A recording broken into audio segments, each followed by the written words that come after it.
Our next topic is types of energy. हमारा अगला topic है टाइप्स ऑफ एनर्जी। हमने जो अपनी बुक में टाइप्स ऑफ एनर्जी करनी है वो मेनली टू है, that is kinetic energy and potential energy. इसके बारे में समझेंगे। उससे पहले समझते हैं क्या एनर्जी की सिर्फ यही टू टाइप्स है? नो, एनर्जी के बहुत सारे टाइप्स हैं, लाइक हीट एनर्जी, इसके अलावा solar energy, geothermal energy, wind energy, nuclear energy. तो एनर्जी की क्या है, बहुत सारे टाइप्स हैं, बहुत सारे टाइप्स की एनर्जी होती है ना। मस्कुलर एनर्जी, इसके अलावा बहुत सारी तुमने एनर्जीज की फॉर्म सुनी हो, है ना। This all are the types of energy. But question is कि ये सारी एनर्जीज आई कहां से? What is the main source of energy? Actually sun is the main source of energy. जो सभी एनर्जीज का जो अल्टीमेट सोर्स है दैट इज सन। सन से ही सारी एनर्जीज बनी है, ठीक है। जो इवन मैं अगर काम कर रहा हूं, अगर कुछ भी कर रहा हूं, ठीक है, वो एनर्जी भी मुझे सन से मिली है। हाउ?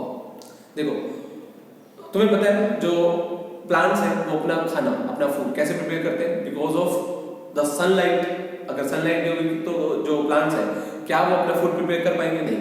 ओके, तो अल्टीमेटली हम किस पे डिपेंडेंट है? प्लांट्स पर। तो हमें खाना कहां से मिलता है? प्लांट से। और प्लांट को एनर्जी कहां से मिलती है? सन से।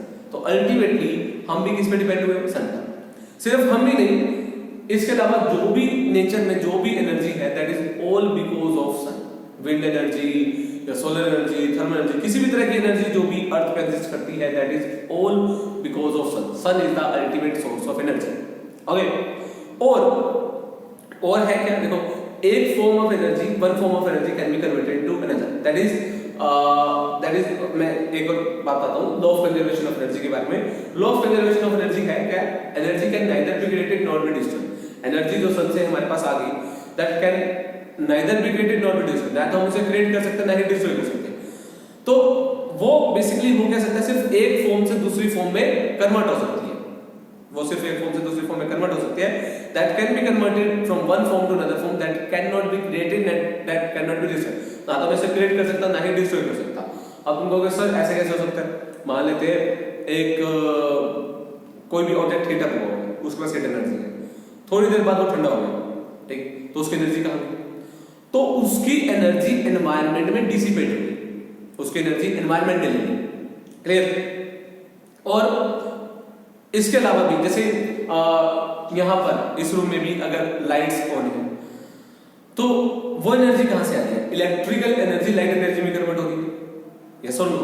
फैन इलेक्ट्रिकल एनर्जी किस में कन्वर्ट हो रही है? मैकेनिकल एनर्जी में कन्वर्ट हो रही है।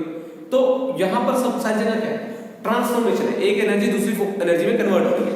Okay, so energy can transform from one form to another form. It can't be created, can't be destroyed. ना तो हम इसे क्रिएट कर सकते ना ही डिस्ट्रॉय कर सकते। अगर ट्यूबलाइट भी चल रही है, इलेक्ट्रिक एनर्जी लाइट एनर्जी में कन्वर्ट हो रही है, लाइट एनर्जी हीट एनर्जी में कन्वर्ट होकर एनवायरनमेंट में डिसिपेट हो रही है उसकी एनर्जी। तो इट मींस जो भी एनर्जी है वो एक फॉर्म से दूसरी फॉर्म में कन्वर्ट हो जाएगी, बट वो डिस्ट्रॉय नहीं होगी, वो खत्म नहीं होगी। हम एनवायरनमेंट को हीट दे सकते हैं और एनवायरनमेंट से हीट ले सकते हैं, क्लियर, पर वो रहेगी एनवायरनमेंट में ही।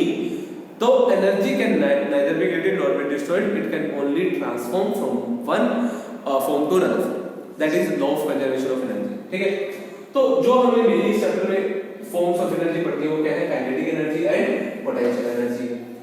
काइनेटिक एनर्जी और पोटेंशियल एनर्जी। सबसे पहले हम पढ़ लेते हैं काइनेटिक एनर्जी के बारे में। Kinetic energy kinetic energy is the energy possessed by any moving object. कोई भी ऑब्जेक्ट मोशन में, अगर कोई भी ऑब्जेक्ट मोशन में है तो उसके पास कौन सी एनर्जी है? Kinetic energy. I am repeating, any object is in motion will have the kinetic energy. कोई भी ऑब्जेक्ट मोशन में होगा तो उसके पास काइनेटिक एनर्जी। लाइक अगर मैं भी मूव कर रहा हूं तो मेरे पास क्या काइनेटिक एनर्जी? एक व्हीकल मूव कर रहा है उसके पास क्या काइनेटिक एनर्जी? कोई भी ऑब्जेक्ट, फैन मूव कर रहा है उसके पास काइनेटिक एनर्जी। कोई भी ऑब्जेक्ट अगर मोशन में है तो उसके पास कौन सी एनर्जी होगी? Kinetic energy. क्लियर? तो अब हम क्या करने वाले हैं? काइनेटिक एनर्जी का एक्सप्रेशन ड्राइव करने वाले हैं। काइनेटिक एनर्जी का जो फॉर्मूला होता है, काइनेटिक एनर्जी का जो फॉर्मूला होता है that is half mv² minus half अभी जो एक्सप्रेशन है ये हमें ड्राइव करना है, ये हमें ड्राइव करना है, ये हमें समझ आइए एक्सप्रेशन कहां से कैसे है। तो हम क्या ड्राइव करने वाले expression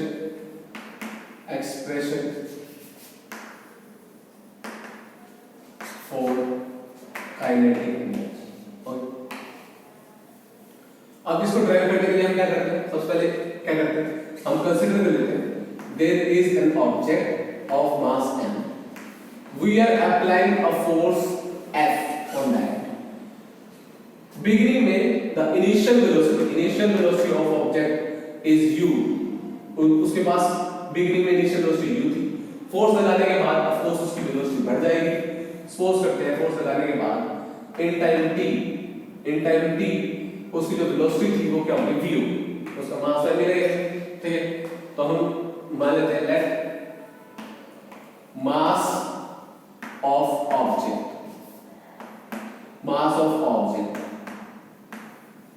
is equal to m, है ना। इनिशियल वेलोसिटी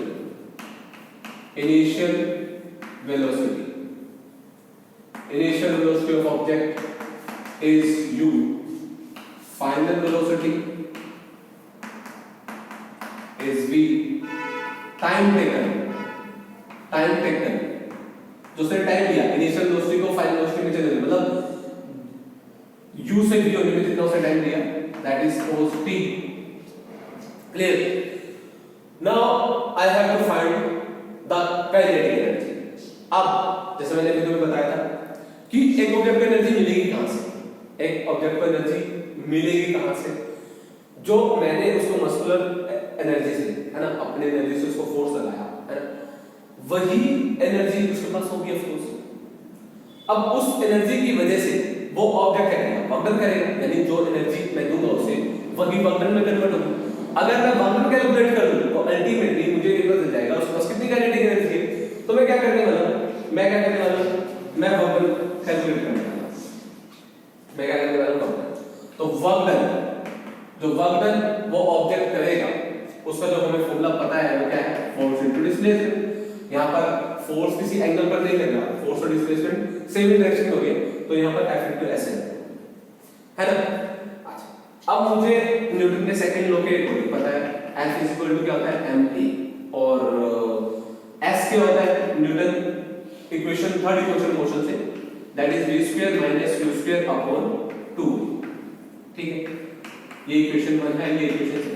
मैं इन दोनों की वैल्यू इस फॉर्मूला में पुट करने वाला हूं। तो मैं क्या करूंगा, work done is equal force की वैल्यू क्या है m इनटू a, डिस्प्लेसमेंट की वैल्यू क्या है v square minus u square is equal to 2 upon 2, है ना। ये थर्ड इक्वेशन ऑफ मोशन से ये वैल्यू, और ये न्यूटन सेकंड इक्वेशन।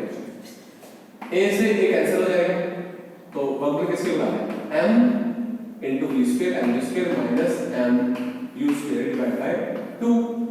अगर मैं m कॉमन ले लूं और 2 अलग से निकालूं तो हाफ, ये मैं अलग कर लेता हूं, ये 2 इसके ऊपर में इसके ऊपर में कर लो तो हाफ m v स्क्वायर अलग हो जाएगा, हाफ m u स्क्वायर, है ना। तो वर्क डन का फॉर्मूला क्या है, half m v square minus half m u square. अब यही वर्क डन किसमें कन्वर्ट होगा, काइनेटिक एनर्जी। जो मैंने वर्क डन दिया, जो मैंने वर्क किया ऑब्जेक्ट पर, वही किसमें कन्वर्ट होगा, एनर्जी में। तो that's why that is also the formula of kinetic energy, half m v square minus half m u square. अब अगर उसकी इनिशियल वेलोसिटी 0 है, if u is equal to 0, तो काइनेटिक एनर्जी का जो फॉर्मूला देगा वो क्या देगा, हाफ m v स्क्वायर, वो क्या देगा, हाफ m v स्क्वायर। अगर इनिशियल वेलोसिटी ऑब्जेक्ट की क्या है, 0 है, तो in that case kinetic energy का क्या फॉर्मूला देगा, हाफ m v स्क्वायर। तो ये बहुत इंपॉर्टेंट एक्सप्रेशन है, जिसमें हमें शुरू में जो भी हमने लाइट किया वो बताना है, फिर हमने वर्क डन का फॉर्मूला पुट करके हमें काइनेटिक एनर्जी की जो एक्सप्रेशन है वो ट्राई करेंगे। Clear friends? तो इसके बाद जो हम कंसेप्ट करेंगे वो किसका करेंगे, पोटेंशियल एनर्जी का, और उससे पहले एक वीडियो में काइनेटिक एनर्जी की न्यूमेरिकल करेंगे। क्लियर?